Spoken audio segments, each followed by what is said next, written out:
ഇപ്പോൾ social media influencer Aju Jacob കൂടെ ചേരുന്നുണ്ട്. ശ്രീ അജു ജേക്കബ്, നമുക്കറിയാം 2 ദിവസമായിട്ട്, അതായത് തൊട്ടടുത്ത ദിവസങ്ങളിലാണ് ഈ ബസ് സമരവും ദേശീയ പണിമുടക്കും വരുന്നത്. ഇതിനാൽ തന്നെ ജനജീവിതം ദുരിതത്തിൽ തന്നെയാണ്. യാത്രയ്ക്കൊക്കെ തന്നെ പലയിടങ്ങളിലും, അതായത് പ്രത്യേകിച്ച് വടക്കൻ കേരളത്തിലൊക്കെ തന്നെ നമുക്കറിയാം ബസ് KSRTC ഒന്നുമല്ല അവർ ഉപയോഗിക്കുന്നത്. ഈ സ്വകാര്യ ബസ്സൊക്കെ തന്നെയാണ് ഒരുപാട് അവർ ആശ്രയിക്കുന്നത്.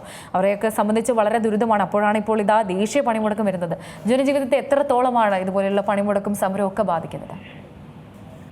ഒന്നാമത്തെ കാര്യം, ഇതിനെ ദേശീയ പണിമുടക്ക് എന്ന് വിളിക്കാവുന്നത് തന്നെ എനിക്ക് സംശയമാണ്. കാരണം വേണമെങ്കിൽ കേരള പണിമുടക്ക് എന്ന് വിളിക്കാം. കാര്യം കേരളത്തിൽ മാത്രമാണ് നിലവിൽ ഈ പണിമുടക്ക് എനിക്ക് തോന്നുന്നു ഒരു പരിധി വരെ എഫക്റ്റീവ് ആകാനായിട്ടുള്ള സാധ്യതയുള്ളത്. കാരണം ഞാൻ സംസാരിക്കുന്നത് കർണാടകയിൽ നിന്നാണ്. ഞാൻ കർണാടകയിൽ വർക്ക് ചെയ്യുന്ന ഒരാളാണ്. അപ്പൊ എനിക്കറിയാം ഇവിടെ ഈ ഒരു ദേശീയ പണിമുടക്ക് എന്ന് പറയുന്നത് ഒരു തലത്തിലും ഇവിടെ ബാധിക്കാൻ പോകുന്നില്ല. ഇത് കേരളത്തിൽ മാത്രം എഫക്റ്റീവ് ആകാൻ പോകുന്ന ഒരു കാര്യമാണ്. അപ്പോൾ കേരളത്തിലെ ജനങ്ങൾ ഒന്നിച്ചൊരു തീരുമാനം എടുക്കണം. ഈ ഹർത്താലിലൊന്നും നിന്നു കൊടുക്കാൻ ഞങ്ങൾക്ക് സൗകര്യമില്ല എന്നൊരു തീരുമാനം എടുത്തു കഴിഞ്ഞാൽ ഈ സമരമൊക്കെ പരാജയപ്പെടാവുന്നേ ഉള്ളൂ. മുമ്പ് ഞാൻ കണ്ടു സ്വകാര്യ വാഹനങ്ങൾ പോലും നിരത്തിലിറങ്ങാൻ സമ്മതിക്കില്ല എന്ന് ഏതോ ഒരു തൊഴിലാളി യൂണിയൻ പറയുന്നത് കേട്ടു. മനുഷ്യന്റെ അടിസ്ഥാനപരമായിട്ടുള്ള അവന് ജീവിക്കാനുള്ള അവകാശത്തിന്മേലുള്ള കടന്നുകയറ്റമാണ് ഈ പണിമുടക്കുകൾ.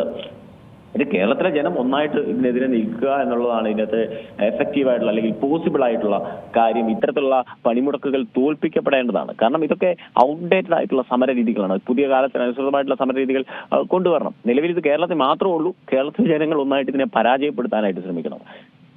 വളരെ നന്ദിയുണ്ട് ശ്രീ അജു ജേക്കബ് ഈ അവസരത്തിൽ പ്രതികരിച്ചതിന്.